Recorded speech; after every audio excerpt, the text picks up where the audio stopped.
ابھی میری عمر 12 سال تھی جب میری باجی کی شادی حاجی صاحب سے کر دی گئی، جن کی عمر 50 برس تھی اور باجی مجھ سے 4 سال بڑی تھی۔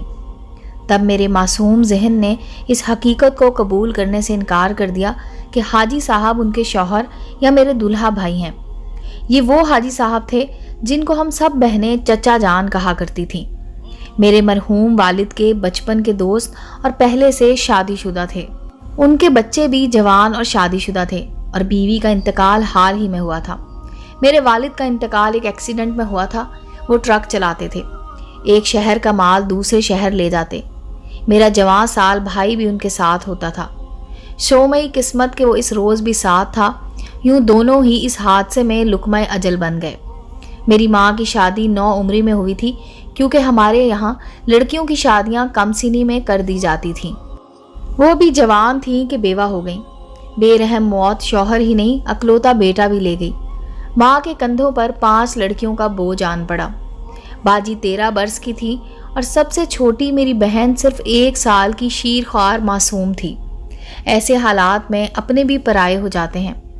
والد نے ایک حجرے کے سوا کچھ نہ چھوڑا تھا جس میں ہم سر چھپائے ہوئے تھے۔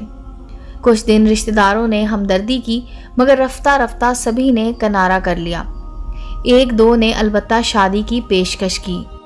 امی اس بات پر راضی نہ ہوئیں کیونکہ 5 لڑکیوں کا ساتھ تھا۔ خوف تھا جانے سوتیلا باپ کیسا نکلے۔ ایک دن حاجی صاحب جو میرے والد کے مخلص ساتھی تھے امی کے پاس تعزیت کو آئے۔ اس روز ہم بھوکے بیٹھے تھے اور گھر میں کھانے کو کچھ نہ تھا۔ حاجی صاحب نے اندازہ کر لیا کہ ہم بہت مشکل حالات میں ہیں۔ تب وہ باقاعدگی سے امی کی مالی مدد کرنے لگے۔ جب آتے ایک شفیق باپ کی طرح ہمارے سر پر ہاتھ رکھتے۔ اپنی بیوی کو بھی باقاعدگی سے ہماری خیر خبر لینے کو بھیجا کرتے تھے، جو ملنے کے بہانے ہماری امداد کر جایا کرتی تھیں۔ سال بھر کا اناج وہی لا کر ہمارے گھر ڈال جایا کرتے تھے۔ اس بھری دنیا میں ایسے مہربان لوگ کم ہی ہوتے ہیں۔ ہم سب حاجی صاحب کو اپنے لیے فرشتہ رحمت سمجھنے لگے۔ ان کو اور ان کی بیوی کو دیکھتے ہی بھاگ کر دروازے پر پہنچ جاتے تھے۔ وہ ہماری زندگی میں خوشی کی آخری امید تھے۔ وقت گزرنے لگا، اللہ تعالیٰ رازق ہے۔ کسی نہ کسی وسیلے سے ہم کو بھی 2 وقت کی روٹی میسر آ جاتی تھی۔ میری ماں بہت نفیس اور عمدہ کڑھائی گرم شالوں پر کرتی تھی جو کافی مہنگی بک جاتی تھیں۔ میری والدہ نے کبھی گھر سے بیوگی کے بعد قدم باہر نہیں نکالا تھا۔ جب شالیں تیار ہو جاتی، حاجی صاحب یا ان کی بیوی مال لے جاتے، وہی ان کو مارکیٹ میں فروخت کروا کر رقم امی کو لا دیا کرتے تھے۔ اس طرح بھی ہماری امداد ہوتی رہتی تھی۔ ایک روز یہ افسردہ کر دینے والی خبر ملی کہ حاجی صاحب کی بیوی وفات پا گئی ہے۔ وہ بھی تقریباً 40 سال کی تھی۔ صحت بس رضائے الہی کہ ایک پہاڑی کالے بچھو نے کاٹ لیا اور موت کا بہانہ بن گیا۔ حاجی صاحب کے شادی شدہ بچے پشاور میں اپنے گھر میں آباد تھے اور خود ان کا گھر پشاور کے قریب اس گاؤں میں تھا جہاں ہمارا گھر تھا۔ وہ اپنے گھر میں اکیلے رہنے لگے۔ ان کی بیوی کو گزرے سال ہو گیا۔ امی نے ان کو بھائی بنایا ہوا تھا اور لالا جی کہتی تھیں۔ ایک روز وہ آئے تو امی سے کچھ باتیں کی جیسے صلاح مشورہ کر رہے ہوں۔ وہ کچھ اناج اور راشن بھی ہمارے واسطے لے کر آئے تھے۔ اس روز امی نے ہم سے کہا کہ تم لوگ گیراج میں چلی جاؤ۔ ہمارے گھر میں ایک حجرے کے علاوہ ایک گیراج بھی تھا جہاں پہلے بابا جان ٹرک کھڑا کرتے تھے۔ اب وہ خالی تھا تو اس کو امی نے باورچی خانے کے طور پر استعمال کرنا شروع کر دیا تھا۔ وہیں قالین پر ہم کھانا کھاتے تھے اور 2-3 چارپائیاں بھی پڑی تھیں۔ ہم گیراج میں جا بیٹھی کہ امی نے کچھ اہم باتیں حاجی صاحب سے کرنی تھی۔ بعد میں معلوم ہوا کہ یہ باتیں باجی کی شادی کے متعلق تھیں۔ ہمارے یہاں بیٹی کی شادی قطامت پسند رواج کے مطابق ہوتی تھی۔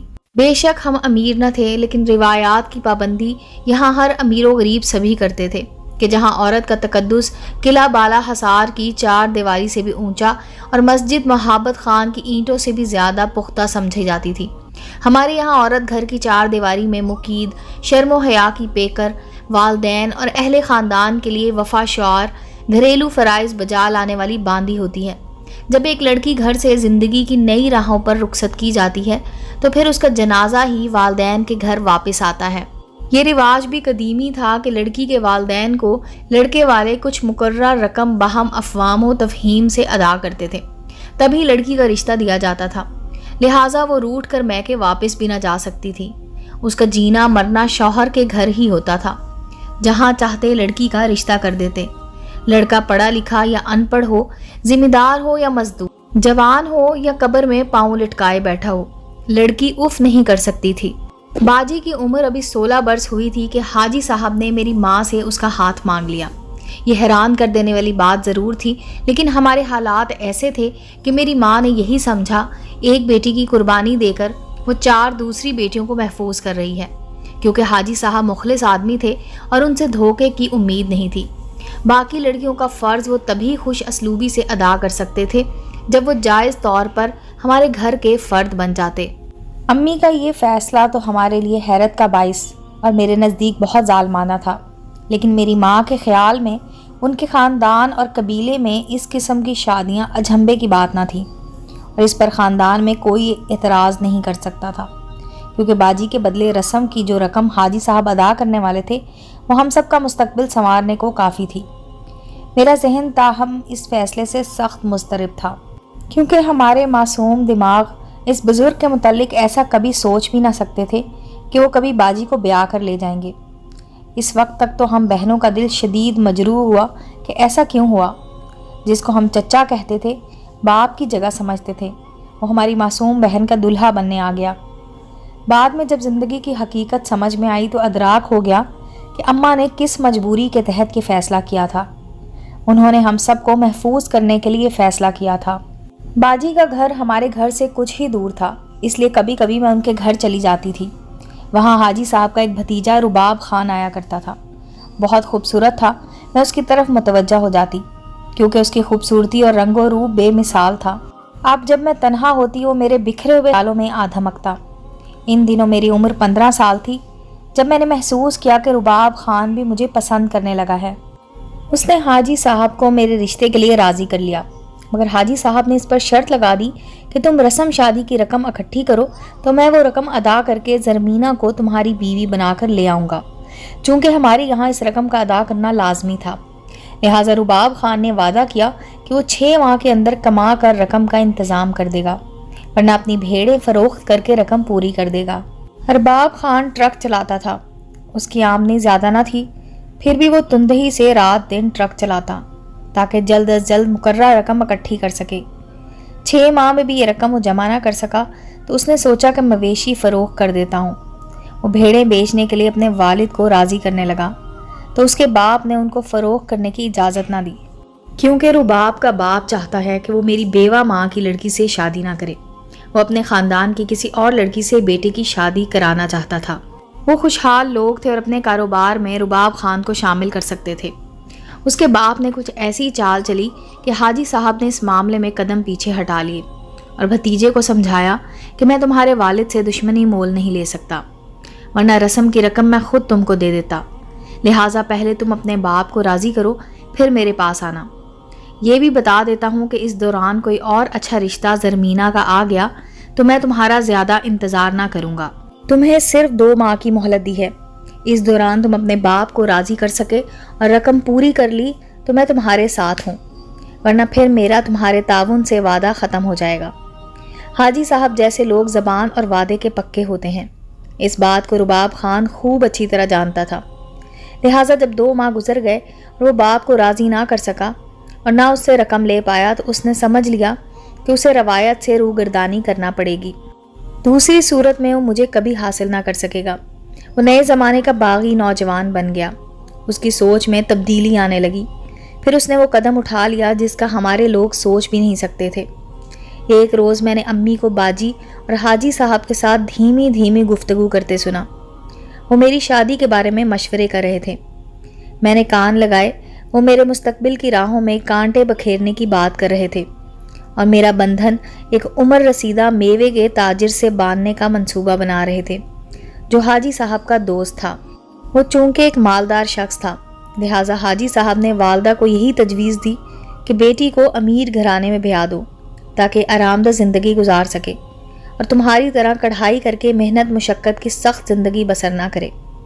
اگلے روز میں کسی بہانے سے چھوٹی بہن کو لے کر باجی کے گھر گئی۔ اتفاق سے حاجی صاحب موجود نہ تھے، لیکن ان کا بھتیجا رباب آیا ہوا تھا۔ وہ حاجی صاحب کو دوسرے شہر پہنچانے کے لیے کچھ سامان دینے آیا تھا۔ مجھے دیکھا تو آنکھیں چمک اٹھیں اور ٹرک کے پاس آنے کا اشارہ کیا۔ میں نے چھوٹی بہن کو باتوں میں لگا کر بھیڑ کے میمنے کے پیچھے بھیج دیا۔ باجی کمرے میں تھی، ہم کو بات کرنے کا موقع مل گیا۔ ارباب خان نے مجھے آج نئی راہوں پہ چل کر منزل تک پہنچنے کی راہ دکھائی۔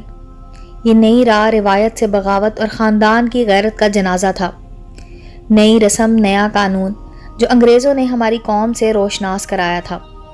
گھر سے بھاگ نکلنے کی تلقین اور بڑے شہر جا کر عدالتی کارروائی پوری کرنے کے بعد ہماری شادی اور دو دلوں کا ملاپ ممکن تھا۔ لاہور جانے کے لیے زیادہ راہ کی ضرورت تھی۔ مال کے ساتھ رباب خان نے حاجی صاحب کو کچھ رقم بھی بھجوائی تھی جو اس کی جیب میں تھی۔ میں نے بھی باجی کے اعتماد کو کاری ضرب لگا کر ان کے بکس سے زیور اور کچھ رقم نکال لی اور ہم اسی وقت گھر سے اکٹھے نکل گئے۔ دن بھر میں اور رباب اس کے ایک دوست کے گھر چھپے رہے اور رات کو پشاور سے ریل میں بیٹھ کر لاہور روانہ ہو گئے۔ صبح ٹرین نے ہم کو روشنیوں کے شہر لاہور پہنچا دیا۔ رات بھر کے تھکے ہارے تھے اور اب تھکن سے میری حالت عجیب تھی۔ رباب نے ایک سستے سے ہوٹل میں کمرہ کرائے پر لے لیا اور مجھے سختی سے تنبیہ کی کہ ہر خطرے کے سامنے ثابت قدم رہنا اور اپنی عزت کی حفاظت کرنی ہو تو جان پر کھیل جانا، مگر عزت پر آنچ نہ آنے دینا۔ اس نے مجھے اپنا پستول بھی دے دیا کہ اگر کوئی تمہاری طرف ہاتھ بڑھائے تو یہ تمہاری حفاظت کرے گا۔ اس نے کہا ڈرنا مت، کیونکہ تم جس قوم کی غیور بیٹی ہو وہ اپنی حفاظت کے لیے سب کچھ کر سکتی ہیں۔ رات تو خیریت سے ہوٹل میں گزر گئی۔ صبح رباب نے کہا کہ میں باہر جا کر وکیل سے بات کرتا ہوں جو شادی کرنے میں ہماری رہنمائی کرے گا۔ تم کمرے کو اندر سے اچھی طرح بند کر لو، مجھے دیر ہو جائے تو گھبرانا نہیں۔ وہ چلا گیا اور میں نے کمرے کو اچھی طرح بند کر لیا۔ اس کو گئے 5 گھنٹے گزر گئے تو دروازے پر دستک ہوئی۔ میں نے پوچھا کون ہے؟ جواب ملا میں مینیجر ہوں، تمہارے ساتھی کو پولیس پکڑ کر لے گئی ہے، اگر خیریت چاہتی ہو تو دروازہ کھول دو۔ میں نے پستول نکال کر ہاتھ میں لے لیا اور چادر سے اس کو ڈھانپ لیا۔ در کو ذرا سا کھولا تو سامنے مینیجر کے ساتھ 2 بزرگ آدمیوں کو کھڑے پایا جو ہمارے گاؤں کے لگ رہے تھے۔ در کھولنا ہی پڑا کیونکہ وہ ہمارے علاقے کی زبان میں گفتگو کر رہے تھے۔ انہوں نے مجھے جب میری مادری زبان میں ڈھارس دی تو میں نے دروازہ کھولا، کیونکہ گھر سے فرار ایک اجنبی شہر اور تنہا لڑکی، خوف تو دل پر طاری ہونا ہی تھا۔ بہرحال میں نے اپنے گاؤں کے ان بزرگوں پر اعتبار کیا جنہوں نے مجھے زندگی کی ضمانت کا وعدہ دیا اور کہا کہ بیٹی ماں باپ کے گھر رخصت ہونا اور بات ہے اور ایسے بھاگ کر شادی کرنا دوسری بات ہے۔